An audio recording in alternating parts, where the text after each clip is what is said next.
Teguh beriman dalam Yesus. Refleksi pagi 2131. Di jemaat Galatia waktu dulu, para pengajar sesat mendesak dengan keras supaya orang yang beriman dalam Yesus harus melakukan Taurat supaya dibenarkan Allah. Apa gambaran Rasul Paulus tentang hal ini? Mari lihat Galatia 4 ayat 28 dan 29. Dan kamu saudara-saudara, kamu sama seperti Ishak adalah anak-anak janji. Tetapi seperti dahulu, dia yang diperanakkan menurut daging menganiaya yang diperanakkan menurut roh. Demikian juga sekarang ini. Saudara-saudara, orang yang beriman dalam Yesus adalah anak-anak janji. Seperti Ishak yang diolok-olok, demikian juga orang percaya di Galatia diolok-olok oleh para pengajar sesat karena mereka hanya mau beriman dalam Yesus saja. Saudara-saudara, Kejadian 21 ayat 9 dan 10 menceritakan, pada suatu hari Ismail, anak Abraham, dan Hagar, wanita Mesir itu sedang bermain-main dengan Ishak anak Sarah. Sarah melihat hal itu, lalu berkata kepada Abraham, "Usirlah hamba wanita itu bersama anaknya." Kata bermain-main dalam bahasa Ibrani berarti mocking atau mengolok-ngolok. Seperti di masa dulu, anak yang diperanakkan menurut daging itu mengolok-ngolok anak yang diperanakkan berdasar janji Allah.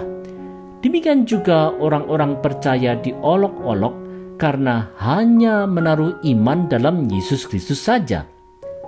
Oleh karena itu, marilah kita tetap teguh dalam menghadapi berbagai olokan dan aniaya. Tetaplah teguh beriman dalam Yesus Kristus saja.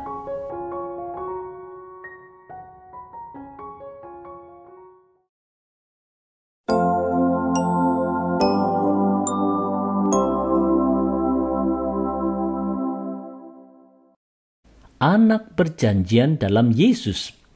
Refleksi pagi 2132. Apa reaksi Sarah sewaktu Ismail bermain-main dengan Ishak?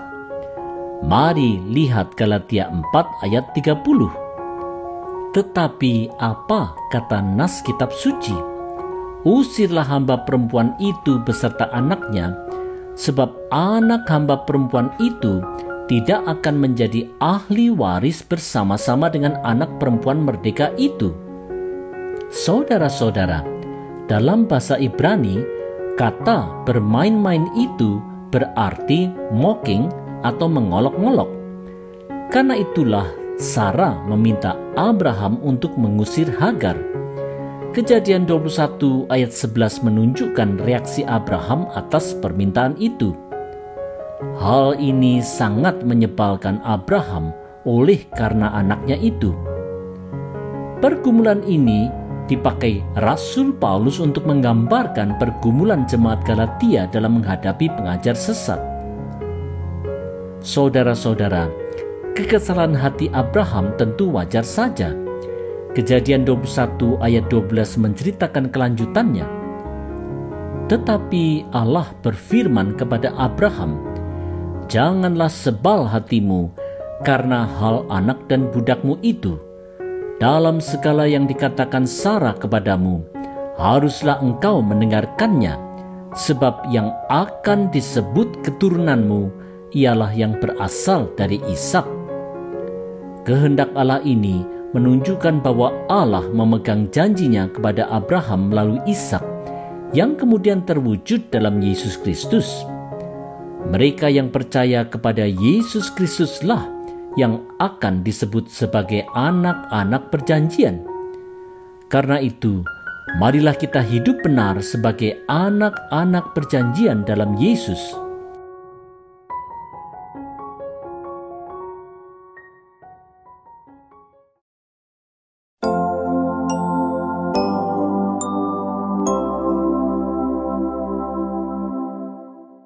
Anak sang perempuan merdeka. Refleksi pagi 2133. Apa kesimpulan dari kisah Sarah dan Hagar yang dipakai sebagai gambaran pergumulan jemaat Galatia? Mari kita simak Galatia 4 ayat 31. Karena itu, saudara-saudara, kita bukanlah anak-anak hamba perempuan, melainkan anak-anak perempuan merdeka. Saudara-saudara, kitab Taurat menjelaskan bahwa Hagar adalah hamba dari Sarah atau Sarai sesuai Kejadian 16 ayat 1. Adapun Sarai, istri Abram itu tidak beranak.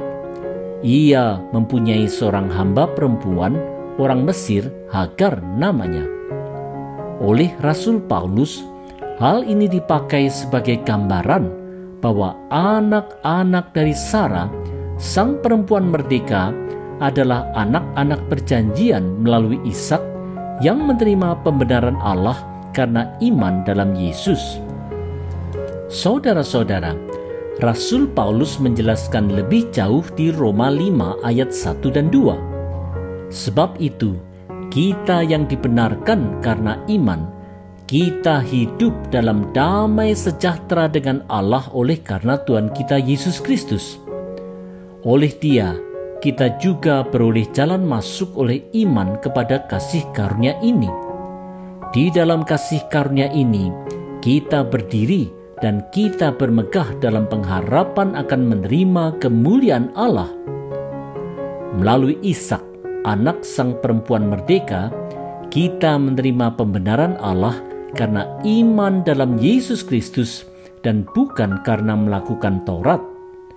Oleh karena itu, marilah kita hidup di dalam pengharapan dengan terus beriman teguh dalam Yesus. Waspadalah senantiasa terhadap berbagai upaya menggeser iman.